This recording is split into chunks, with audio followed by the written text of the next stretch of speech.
to ruling criminals.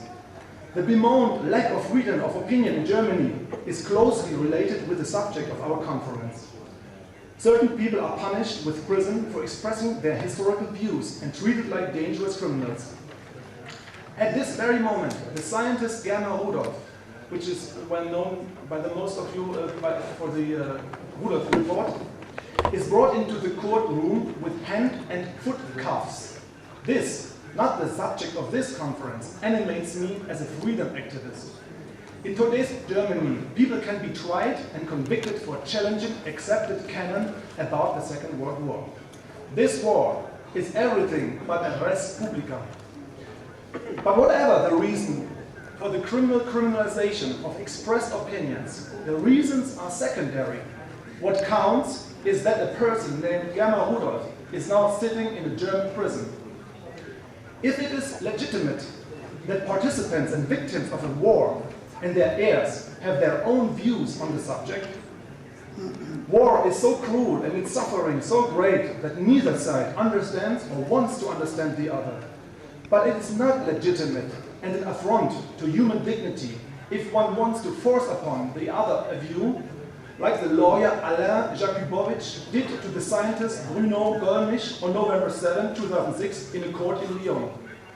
Even with all the indescribable atrocities that were committed by all parties during the Second World War and in the years following, I believe that the cause of today's injuries to dignity and integrity have little to do with the past suffering.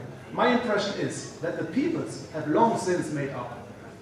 This impression I did not only get from reports of veterans' meetings and the since developed friendships between old warriors. This impression I get from all areas of life. Most people from the most different nations have a painful memory of the war, and the many injuries have partly been inherited by the succeeding generations. But all that leads these people to only one realization: never again war. I think about all the honest, righteous, and peace-loving people in all of our countries that never desire war.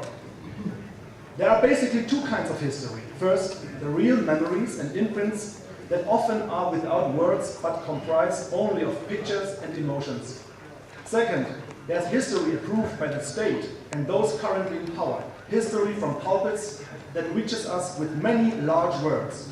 We always hear the grandiose words that one has to learn from the past. But these words are often empty and without any real content related to life and experience. People have already learned, and if not, then because they still trust the rulers instead of trusting themselves. The decreed history, whatever it postulates, has nothing to do with the learning from history. It only serves to secure the power structure. Even if it revolves around those who presumably carry the main guilt of the war, the Germans, the state propaganda is ineffectual and does not penetrate into the real life of the peoples. The Germans are, in contrast to the worldwide and constant indoctrination from above, respected by real people worldwide and even popular. This is why it is even more scandalous when, as of late, Germans let themselves be used to participate in wars. These Germans are gambling away our good reputation and make enemies, where in reality we only want peace and friendly relations with other peoples. Why does the current German government continue to make enemies for its citizens? For completely alien interests. For the interests of rich Americans that have captured Afghanistan and want to use it for a base to conduct further conquests in Asia, so that they can become even richer. Also for the interests of people who believe that they could expropriate a whole country and expel its inhabitants, and that now have to defend themselves against the resistance of these dispossessed and expelled. For this, battleships that bear the names of our proud German lands and tribes patrol today on the Levantine coasts. And these missions are supported by a propaganda that constantly babbles about democracy and Western values. Of course, like a mantra, the official history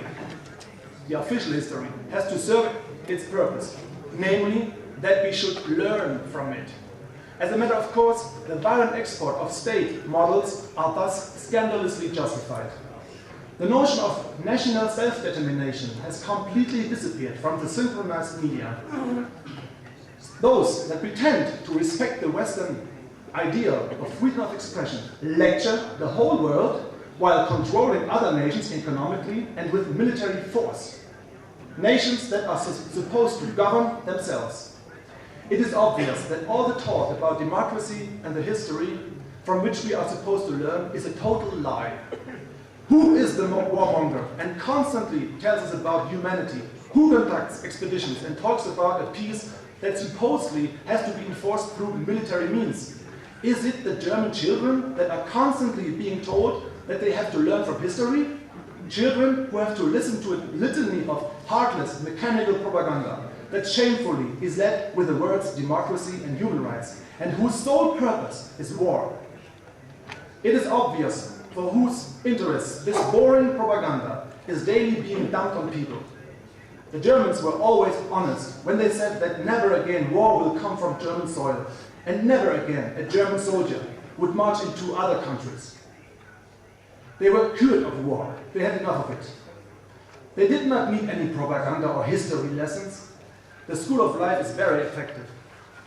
Now it is revealed why these permanent history exercises have been conducted over the years in the media and schools, so that the Germans would still be at the disposal of the victors of the Second World War and for their further wars.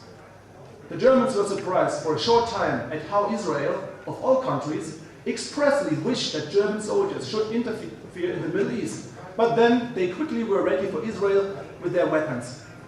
Not only do these soldiers risk their lives for foreign interests, they actively support an extremely unjust and evil thing, the violent implantation of a construct that had to become the enemy of the displaced Palestinians and their allies, since it is an apartheid system that strictly separates itself on racial principles from the assaulted population and makes any kind of reconciliation impossible. It is only logical when we Germans also get to know this enmity. We still have a good reputation among most people in the affected areas. If some Germans are willing to fight for foreign interests and for the subjugation of justice, at any rate, we will not let our good reputation be ruined. And we, on our part, will not let the peaceful coexistence of nations be destroyed. We demand the immediate return of all German soldiers.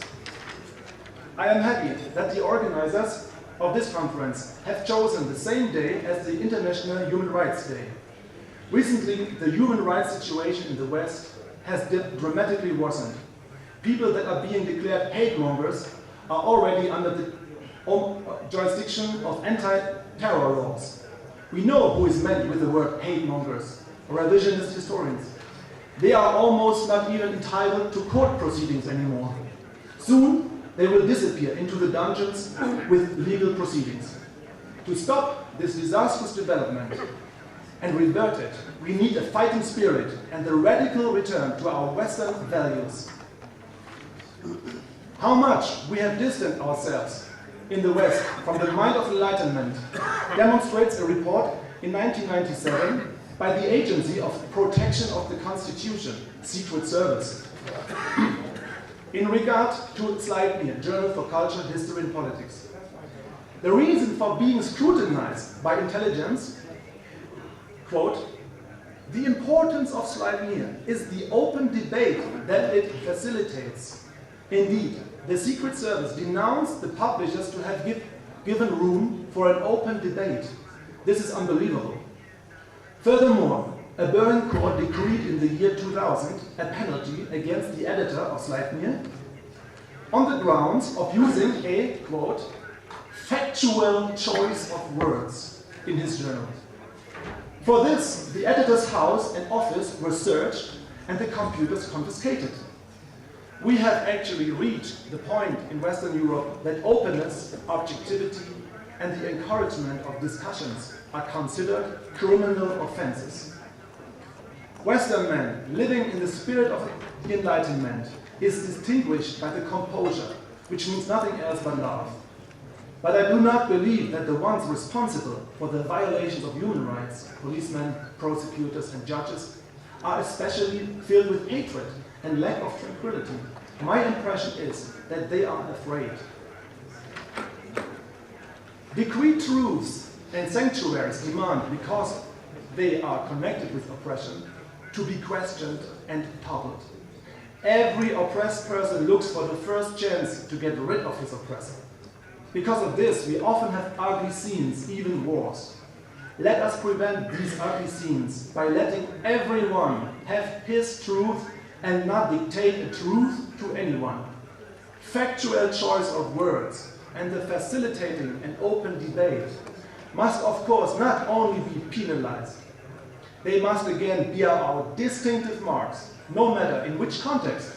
May it be with Jews, Eskimos, or, like my friend Serge Dion would say, wearers of apple green ties. It is not a matter of historic events or whether or not they took place. The point is that everyone should be able to make anything a res publica. This must not be a matter for prosecutors and judges. I ask the revisionists that are indicted in Germany no longer to participate in arguments with judges about historical matters, because we then will get used to the thought that historical matters belong in a criminal court. This thought damages our freedom immensely. May the revisionists and their lawyers use the constitutional law and its instruments in their defense and engage themselves for the validity of basic rights, and then discuss any matter freely with legal protection. May the judges and the prosecutors be convinced by that and overcome their fear. Thank you very much. Peace.